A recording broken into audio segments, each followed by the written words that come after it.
নমস্কার, আপনারা দেখছেন এনভিএন সংবাদ। আমি মৌসুমী। প্রথমেই সংবাদ শিরোনাম। লালা ব্লকের অধীন জিপিগুলির অমৃত কলসগুলো ব্লক কার্যালয়ে জমা শুরু। এবারে সংবাদ বিস্তারিত। হাইলাকান্দি জেলার জিপি কার্যালয়ে রাখা অমৃত কলসগুলি রবিবার থেকে সংশ্লিষ্ট উন্নয়নখণ্ড এবং পুরসভায় নিয়ে যাওয়া শুরু হয়েছে। রবিবার লালা ব্লকের অধীন 18টি জিপির কার্যালয়ে মজুত রাখা অমৃত কলসগুলি শোভাযাত্রা করে লালা ব্লক কার্যালয়ে নিয়ে আসা হয়েছে। এই উপলক্ষে লালা ব্লক কার্যালয় রবিবার অনুষ্ঠিত এক সভায় বক্তারা হাইলাকান্দি জেলায় অমৃত কলস নিয়ে জনসাধারণের যাত্রা গণ আন্দোলনের রূপ নিয়েছে বলে অভিমত প্রকাশ করেন।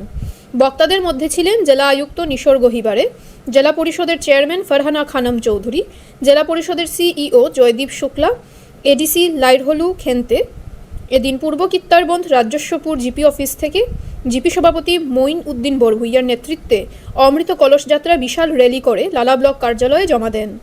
অন্যদিকে বড়বন্ধ জিপি থেকে জিপি সভাপতি ইনচার্জ আবুল হোসেন বরভুইয়ার নেতৃত্বে অমৃত কলস যাত্রা করে কলসগুলি ব্লক কার্যালয়ে পৌঁছেন। অনুরূপভাবে কৈয়া রামচণ্ডীপুর জিপি সভাপতি রাজু রবিদাস নেতৃত্বে অমৃত কলস যাত্রা করে কলসগুলি লালা ব্লক কার্যালয়ে জমা দেওয়া হয়। চন্দ্রপুর জিপি সভাপতি জয়নুল হক লস্করের নেতৃত্বে অমৃত কলস যাত্রা করে লালা ব্লক কার্যালয়ে কলসিগুলি জমা দেন। এদিন লালা উন্নয়ন খণ্ড অধীনে 18টি জিপি থেকে এইভাবে অমৃত কলস যাত্রা করে ব্লক কার্যালয়ে কলসগুলি জমা দিতে দেখা গেছে। হাইলাকান্দি থেকে রাহাতুল আক্তার বরবুইয়ার রিপোর্ট। এভাবেই নিত্য নতুন খবর পেতে অবশ্যই এনভিএন সংবাদকে আপনারা লাইক, শেয়ার, সাবস্ক্রাইব ও ফলো করে দেবেন। ধন্যবাদ।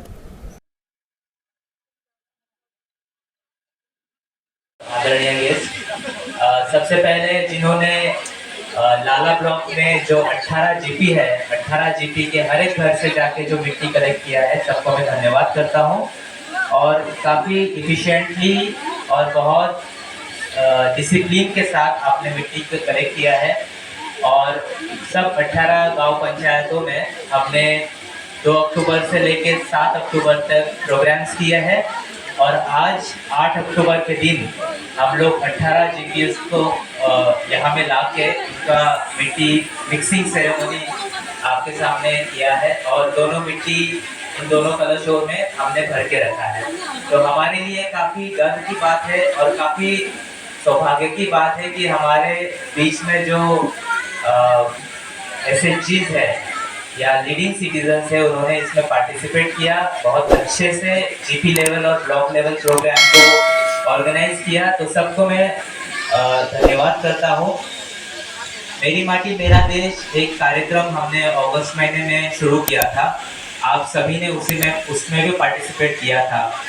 आपको याद होगा कि बहुत सारे जीपीज में या फिर स्कूल्स में या फिर कोई प्रोमिनेंट लोकेशंस में हमने शिलाफलकम या फाउंडेशन स्टोन का स्थापना किया था।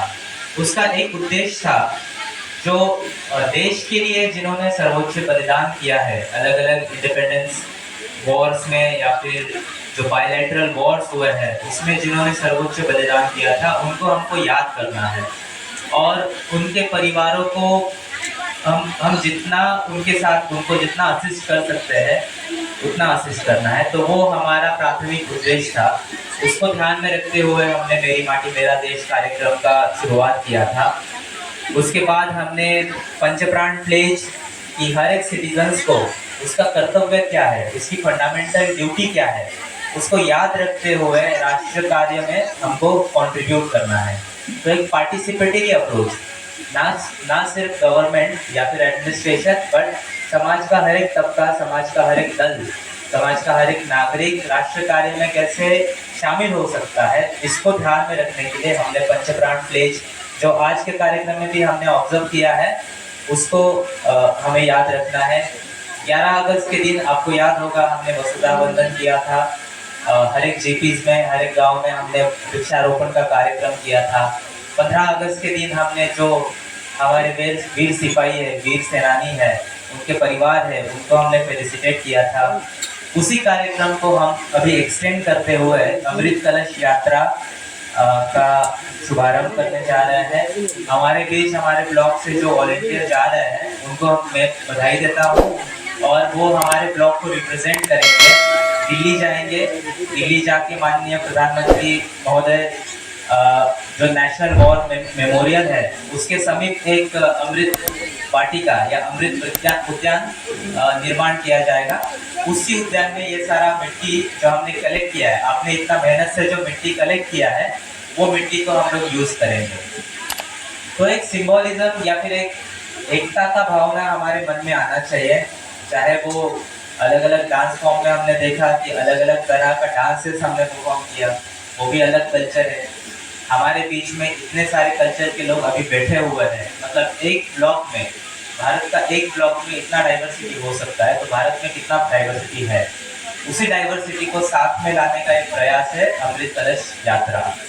तो इसका एक पॉजिटिव इम्पैक्ट हमको देखने मिला है कि एक एसएचजी आत्म सहायक गट, और उन्होंने एक हर एक घर से, मतलब गांव का हर एक घर से जाके मिट्टी कलेक्ट किया है, हर एक घर से उन्होंने इंटरैक्शन किया है। इंटरैक्शन करने से जो आत्म सहायक गट बनाने के पीछे जो हमारा मकसद था कि हर एक महिला को एक कॉन्फिडेंस देना है, फाइनेंशियल इंडिपेंडेंस देना है, पैसों के लिए किसी के ऊपर डिपेंडेंस नहीं रखना है, बिजनेस करने के लिए कॉन्फिडेंस लाना, बैंक में जाके अकाउंट खोलने के लिए कॉन्फिडेंस लाना, सरकारी ऑफिस में जाके सरकारी कर्मचारी से सवाल पूछने का कॉन्फिडेंस लाना, अलग अलग वर्कशॉप्स में अलग अलग जगह में जाके एक्सप्लोर करने का कॉन्फिडेंस लाना, उस उद्देश्य को हम सफल होते देख रहे हैं। तो मुझे बहुत खुशी हो रही है कि काफ़ी अच्छे से ये कार्यक्रम over a period of 2 months हम लोग ये कार्यक्रम कर रहे हैं। और लाला ब्लॉक में स्पेशली, जो कि हैलाकंडी का सबसे बड़ा ब्लॉक माना जाता है, 18 जीपीज और एरिया वाइज भी काफ़ी बड़ा ब्लॉक है, तो बहुत सारा मिट्टी हमारे पास कलेक्ट हुआ था और कुछ मिट्टी हमने इस कलशों में भर के रखा है।